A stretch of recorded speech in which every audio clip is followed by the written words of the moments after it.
मंगलमय मंगलकरण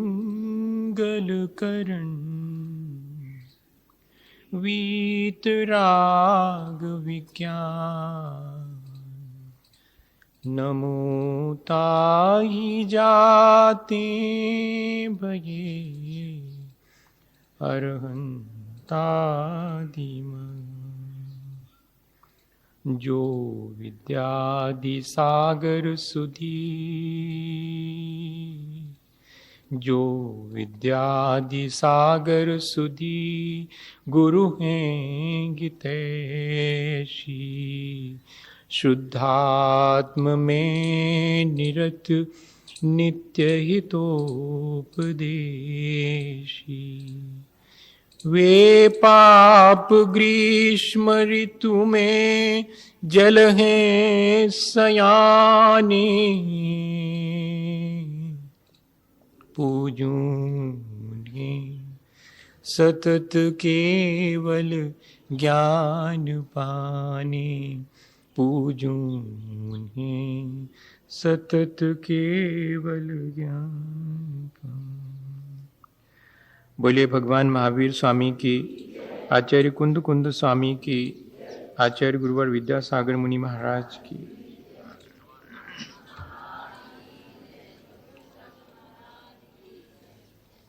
हम सभी लोग इस बात पर विचार कर रहे हैं कि यदि हम अपने जीवन में अच्छी भावनाएं भाएं तो हमारा जीवन तीर्थंकरों जैसी ऊंचाई को भी प्राप्त कर सकता है। भावनाएं हमारे जीवन को परिवर्तित करती हैं।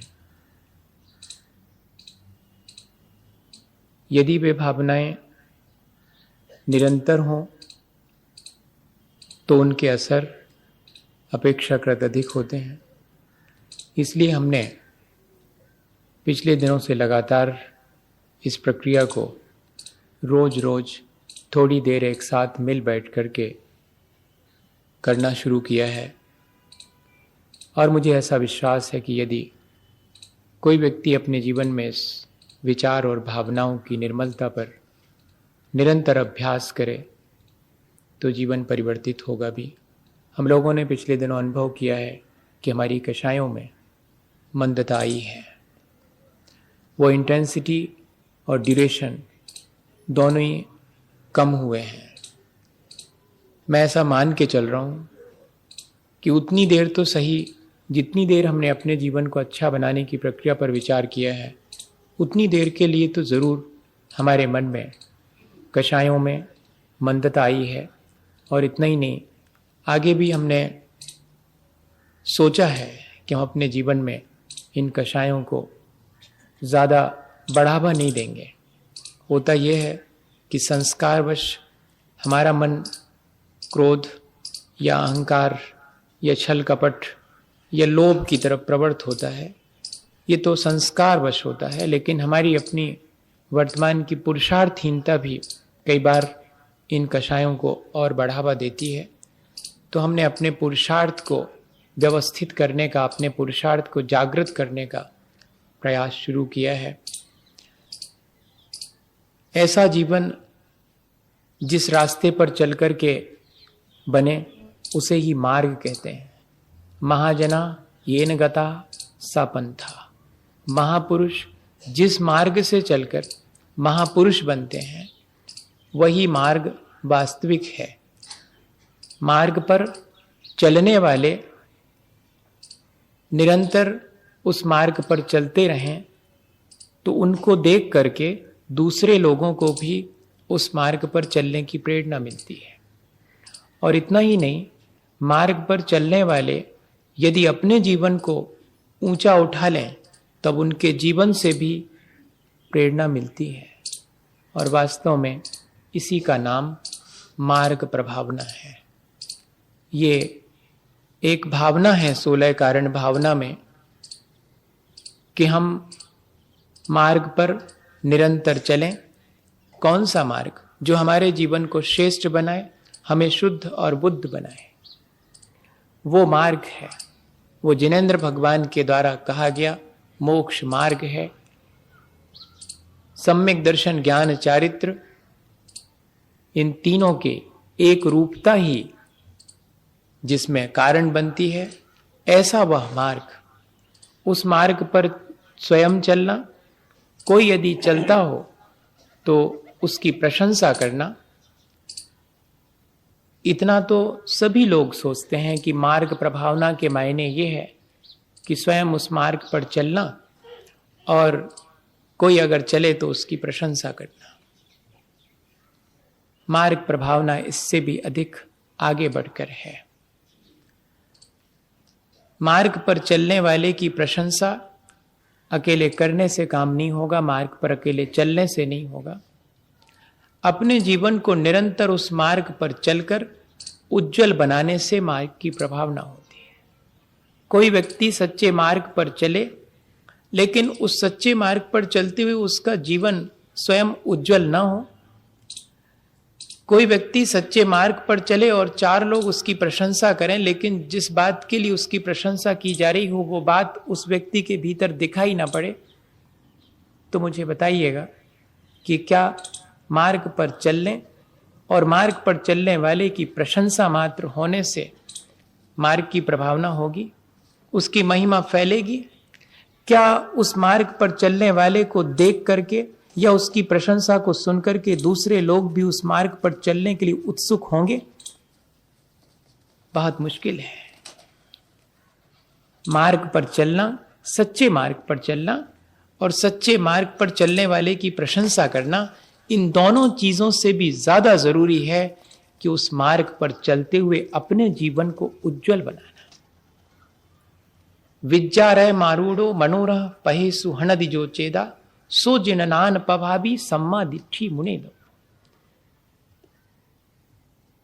वह जिनेंद्र भगवान की मार्ग की प्रभावना करने वाला सबसे श्रेष्ठ है जो आत्मज्ञान के रथ पर आरूढ़ होकर अपने मन और इंद्रियों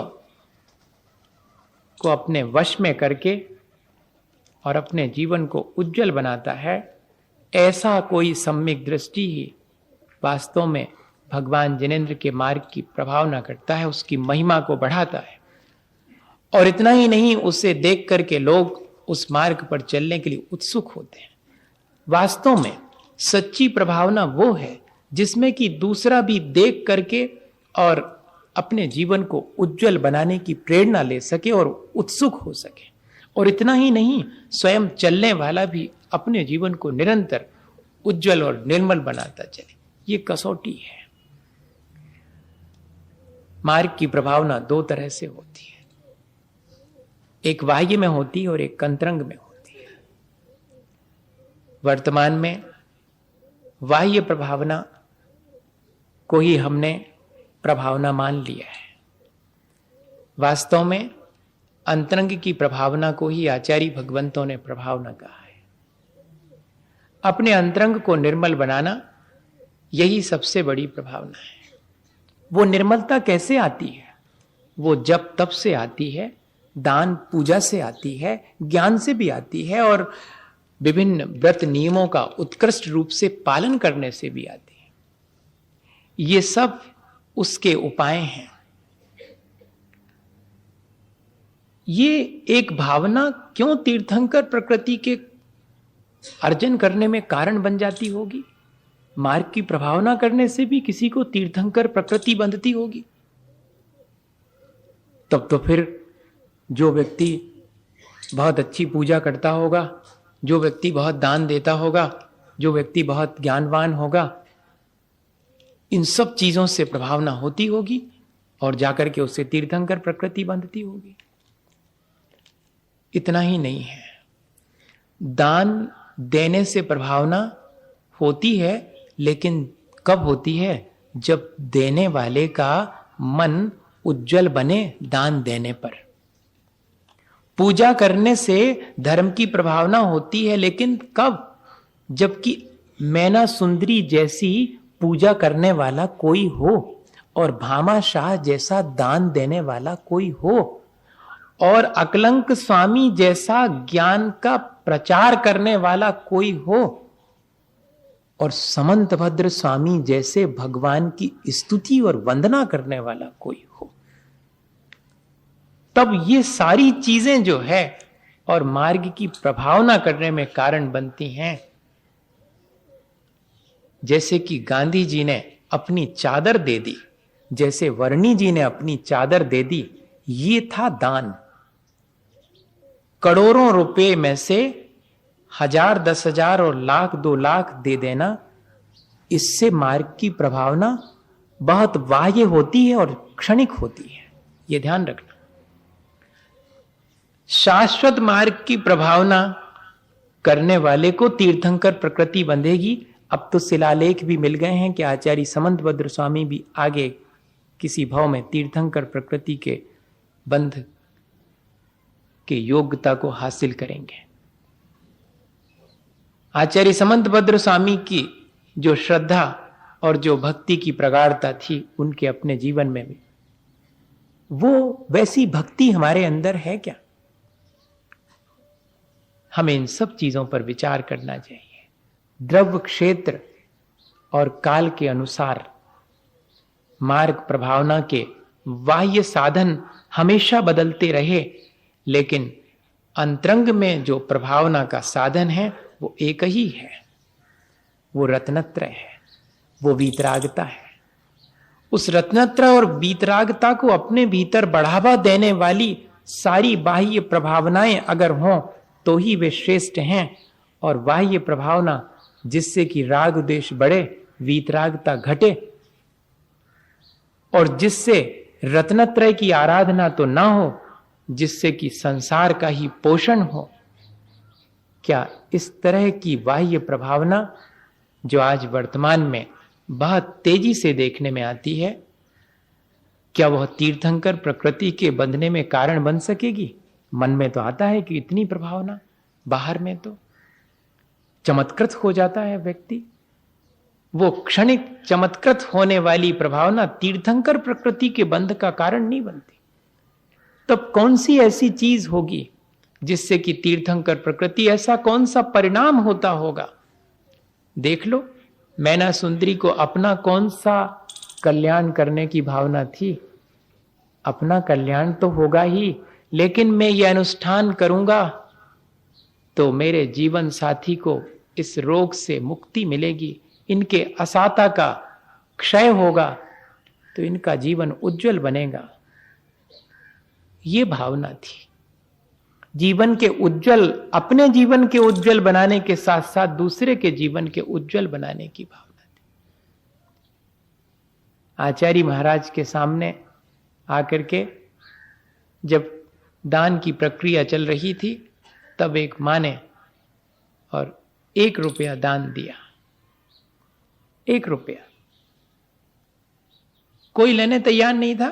बड़े बड़े दान राशियां आ रही थी और वो अम्मा तो आचार्य श्री के पास आकर के और उसमें से खोल करके मुड़ा तुड़ा सा वो 1 रुपया। आचार्य श्री मुस्कुरा दिए। वॉलंटियर्स ने आचार्य श्री की मुस्कुराहट देखी तो जल्दी से ले लिए।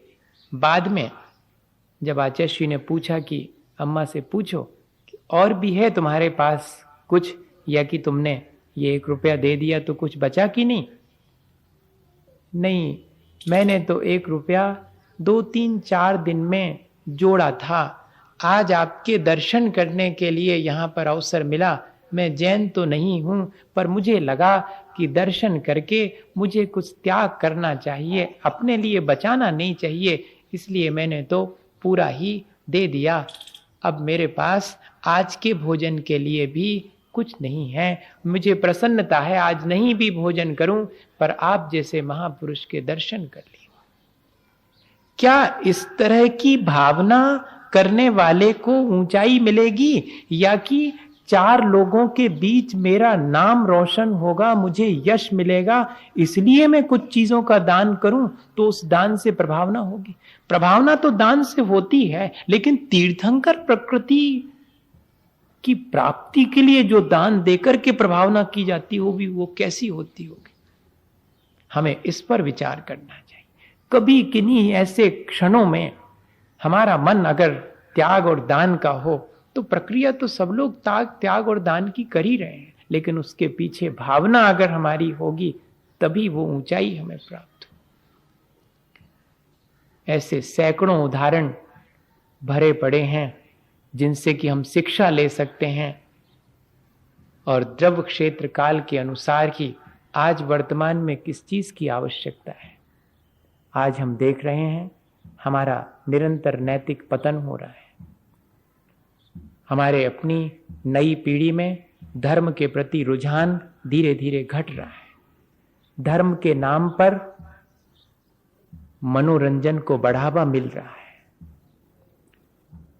ऐसी स्थिति में, ऐसे भीषण काल में, जबकि आत्मा और शरीर अलग अलग हैं, इस प्रकार के भेद विज्ञान की किसी को भी उत्सुकता नहीं है, तब आज किसकी आवश्यकता है? आज भी आचार्य समंतभद्र स्वामी की उन पंक्तियों की आवश्यकता है कि अज्ञान तिमर व्याप्ति मपाकृत्य यथा यथम जिन शासन महात्म प्रकाशः स्यात् प्रभावना। अज्ञान के अंधकार को दूर करके लोगों को सच्चा ज्ञान दे करके जो प्रभावना जिनेंद्र भगवान के मार्ग की हो सकती है वो अन्य किसी प्रकार से नहीं हो सकती। लेकिन आज हमारे पास वक्त नहीं है हमारी अपनी पीढ़ी को सच्ची तर्क संगत वैज्ञानिक जैन धर्म की समझ देने की। हमारे पास फुर्सत नहीं है, हमारे पास उतना ज्ञान भी नहीं है।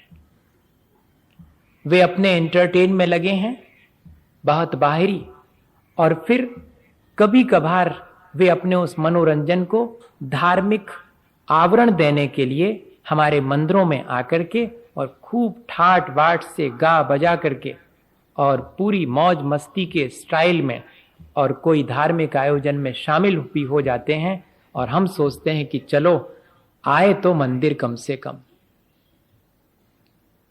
क्या इसे हम प्रभावना मान लेंगे? अगर इसे ही हम प्रभावना मानते रहे तो इसके मायने हैं कि अभी हमने वास्तव में जो जिनेंद्र भगवान के धर्म की प्रभावना है उसको समझा नहीं है। हमें स्वयं अपने जीवन में अपने आचरण को ऊंचा उठाने, अपनी श्रद्धा को बढ़ाने, अपने आत्मज्ञान को बढ़ाने का प्रयास करना चाहिए।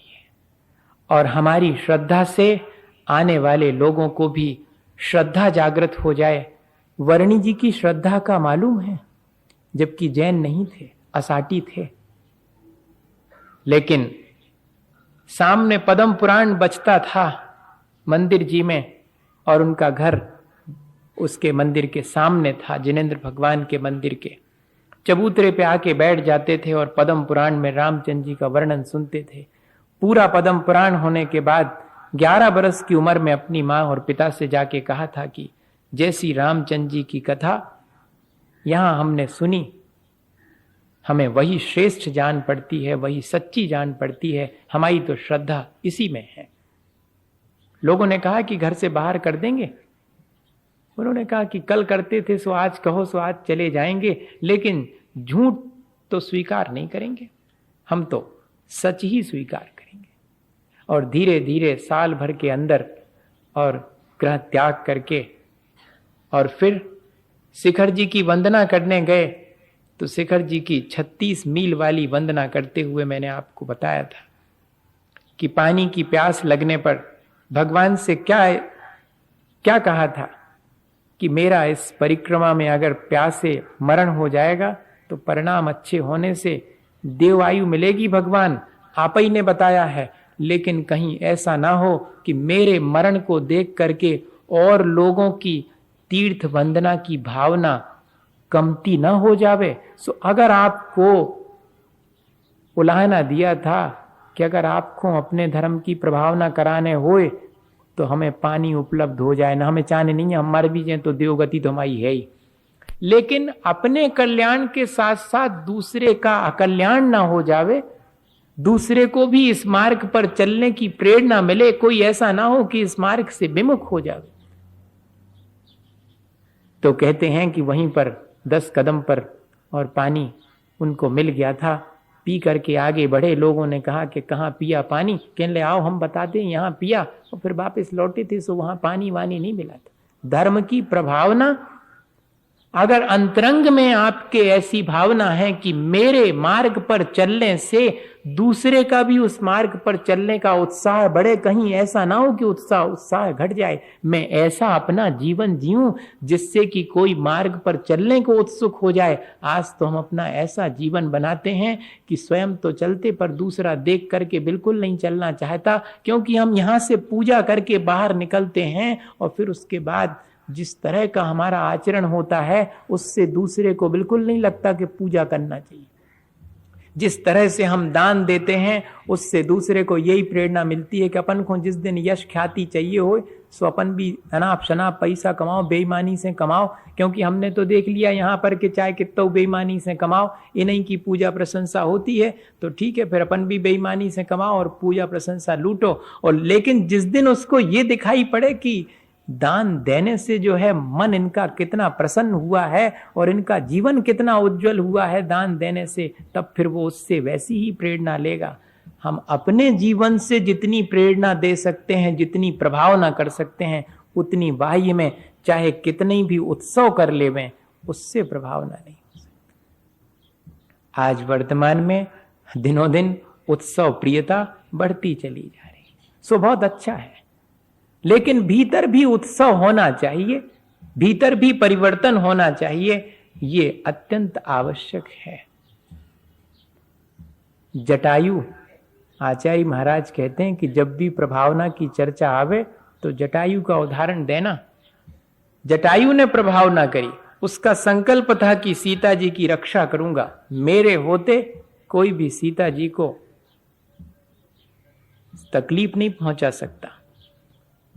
और जब रावण ने सीता जी का हरण किया, जब पक्षी होते हुए भी आखिरी दम तक अपना जीवन रहने तक अपने संकल्प का निर्वाह किया कि मैं सीता की रक्षा के लिए अपना जीवन भले ही दे दूं लेकिन रक्षा करूंगा।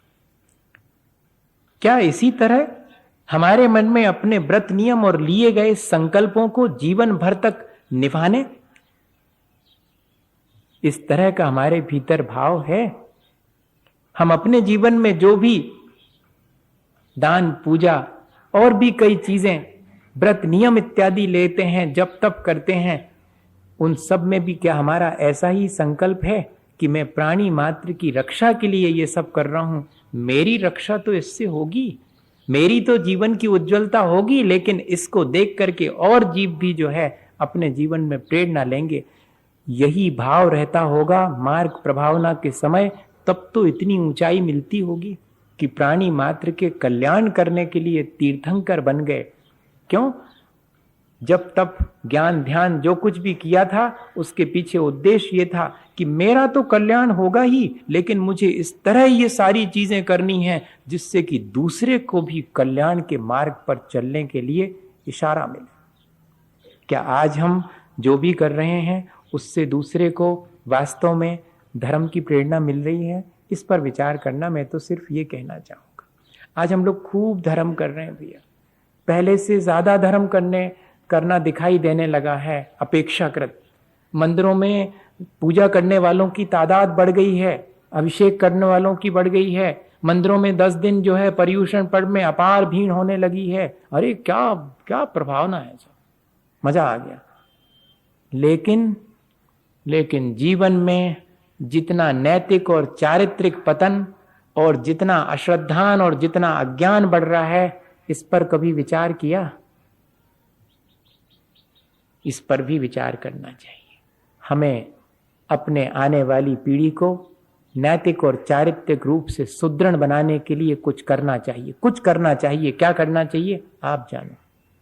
हमें उन्हें आत्मज्ञान देने के लिए और गुरुजनों और अपने भगवान के प्रति उनके भीतर सच्ची श्रद्धा, हाथ जोड़ू श्रद्धा नहीं, ऐसा कह रहा हूं। हमारे हाथ तो जुड़ जाते हैं लेकिन हम नहीं जुड़ पाते हैं, हमारा माथा तो झुक जाता है लेकिन हम नहीं झुक पाते हैं। हाथ जोड़ने अकेले वाली श्रद्धा नहीं, माथा झुकाने वाली श्रद्धा नहीं, सचमुच जुड़ जाने और झुक जाने वाली श्रद्धा क्या हम पैदा कर पा रहे हैं? क्यों नहीं हो पा रहा आज के समय में? क्योंकि हमारा अपना स्वयं का जीवन भी उतनी ऊंचाई नहीं छू पा रहा जिससे कि दूसरे को ये सब करने की और प्रेरणा मिल सके। हमें इस तरह का प्रयत्न करना चाहिए कि जिससे ये सारी चीज़ें धीरे धीरे करके और बढ़ें। आज बहुत सारी चीज़ें धर्म प्रभावना के नाम पर, मुझे थोड़ा सा इशारा करना है आपको, मैं विशेष कुछ नहीं कहूँगा, क्योंकि वो बात किसी ने मुझे बहुत प्रेम से कहा कि आप सबसे कह दीजिए तो शायद ज़्यादा लाभ होगा। हम लोग फैशन ड्रेस के नाम पर जो कुछ भी मंदिरों में कर रहे हैं, उससे हमें असाता और अन्य खोटी आयु का बंध ही होगा, क्योंकि मुनि, क्षुल्लक, आरिका या ब्रह्मचारी का वेश बना करके थोड़ी देर को नाटक दिखाना, फिर उस वेश को उतार करके दूसरे फॉर्म में आ जाना, ये उतना ही अपराध है जैसे कि कोई महाव्रत धारण करके पुनः गृहस्थ मार्ग में लौट जावे। तब जैसे कर्मों का बंध होता है, ठीक वैसा ही इस प्रक्रिया में होता है। क्या हम इस तरह की प्रक्रिया का समर्थन करें, या इस तरह जीवित झांकियां हमारे यहाँ पर बनने का प्रावधान पता नहीं कहाँ से शुरू हुआ? हमें इस पर विचार करना चाहिए। बस इतना ही इशारा काफी है, क्योंकि यह जैसा लिखा है आगम में अत्यंत कर्मबंध का कारण है। लेकिन इस तरफ किसी का क्यों? क्योंकि अज्ञान तिम्र व्याप्ति यथाकृत मपा यथायथम। जब तक अज्ञान का अंधकार नहीं हटेगा तब तक धर्म की प्रभावना नहीं हो सकती। बाह्य क्रियाएं हमारे अज्ञान से प्रेरित होंगी तो वे हमारा तो अकल्याण करेंगी ही, और जो जो उसमें शामिल होंगे उनके भी अकल्याण में कारण बनेंगे। इसलिए बहुत जरूरी है कि हम आज सबसे ज्यादा बढ़ावा इस बात का दें कि हमारे आने वाली पीढ़ी धर्म का तर्क संगत और वैज्ञानिक अध्ययन करे और समझे कि क्या चीजें उसमें हैं और उनको कैसे करना चाहिए, जिससे कि हमारे लिए भी वीतरागता आवे और लोग भी उस वीतरागता और अहिंसा के मार्ग पर आगे बढ़ने के लिए प्रेरणा ले सकें। वर्तमान में हम बहुत सारी चीज़ें देखते हैं, लेकिन क्या करें, हमारी आदत नहीं है कहने की। आज हमने थोड़ी सी बात कही, किसी को उससे अगर थोड़ा भी, क्योंकि हो सकता है आप उस चीज़ों का समर्थन करते हो और मेरी बात से आपको दुख पहुंच सकता है कि अरे महाराज जी तो ना कुछ खुद करते हैं न दूसरे को करने देते हैं। भैया, हमने तो सिर्फ इशारा किया आपको कि अगर वास्तव में हम कुछ करना चाहें तो हमें इस तरह कुछ करना चाहिए जिससे कि हमारे भीतर का अज्ञान का अंधकार हटे, हमारे भीतर की पाप की प्रवृत्ति घटे, हमारा राग द्वेष कमती हो। हम लोग निरंतर राग द्वेष बढ़ाने के कार्य आयोजित करते जा रहे हैं। अधिक से अधिक 5 इंद्रिय और मन के तुष्टीकरण के लिए हम बहुत सारी चीजें करते जा रहे हैं, जिससे कि हमारा नैतिक पतन ही हो रहा है, उत्थान नहीं हो रहा। हमें इस पर जरूर से बहुत गंभीरता से इस बात का विचार करना चाहिए। आचार्य ज्ञान सागर जी महाराज ने आचार्य श्री को धर्म प्रभावना का आशीर्वाद देते हुए यही कहा था कि अपने जीवन में मोक्ष आर्ष मार्ग के विपरीत प्रवृत्ति करने से अप्रभावना होती है। तुम ऐसी अप्रभावना से बचते रहना और धर्म प्रभावना करने के लिए कोई अतिरिक्त कार्य करने की आवश्यकता नहीं है। यदि आर्ष मार्ग के विपरीत चलना बंद कर देवें तब फिर आसानी से धर्म की प्रभावना हो जाएगी। अलग से धर्म प्रभावना करने के लिए कोई आवश्यकता नहीं। उनके जीवन का उदाहरण है कजोरी मल जी, उनकी सेवा में हमेशा रहा करते थे और वे वृद्ध हो गए थे तो हाथ ऐसा लगा के लेटा करते थे आचार्य ज्ञान सागर जी महाराज। तब एक ठो लकड़ी का सिरहाना बना करके उनके नीचे रख दिया था। तो दूसरे दिन क्या कहा था, ये लकड़ी का सिरहाना थोड़ा गड़ता है कचौरी मल, इस पर थोड़ा मखमल और लगवा दो, मखमल अच्छा रहेगा। ये उनका एक इशारा था बहुत मार्मिक कि अगर यही सब करना है, आर्ष मार्ग से विपरीत करना है, तब तो जीवन अपना भी और दूसरे का भी। जिनेंद्र वर्णी अस्वस्थ होने पर आहार के लिए निवेदन किया गया कि चलो आहार कर लो। दर्शन नहीं किए इसलिए आहार नहीं करूंगा, क्योंकि दर्शन के लिए उठ ही नहीं पा रहे थे। अरे नहीं, आपको क्या दर्शन की आवश्यकता? देखो महाराज जी वगैरह भी तो कहीं कहीं पर विहार में बिना दर्शन के और आहार के लिए उठ जाते हैं। हाथ जोड़ लिए फौरन। वे मुनि महाराज हैं, वे स्वयं तीर्थ हैं, मैं तो एक सामान्य गृहस्थ हूं। मैं भी अगर बिना दर्शन के भोजन ग्रहण कर लूंगा तो मार्ग बिगड़ जाएगा। मार्ग के बिगड़ने की जिसको चिंता है वो ही मार्ग की प्रभावना कर सकता है।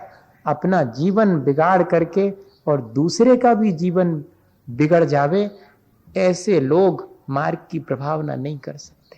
ये मोक्ष मार्ग की, सच्चे मार्ग की प्रभावना तो स्वयं सच्चे मार्ग पर चल करके अपने जीवन को ऊंचा उठाना, और सच्चे मार्ग पर चलने वाले की बिना वजह प्रशंसा मत करना। अगर उसका जीवन ऊंचा उठ रहा हो तो ही जय जयकार और प्रशंसा करना, वरना आपकी ये जय जयकार उसके साथ साथ और भी लोगों का अहित करेगी। किसी को गिराना हो तो सबसे बढ़िया उपाय है उसकी प्रशंसा करना शुरू कर दो, चौपट हो जाएगा।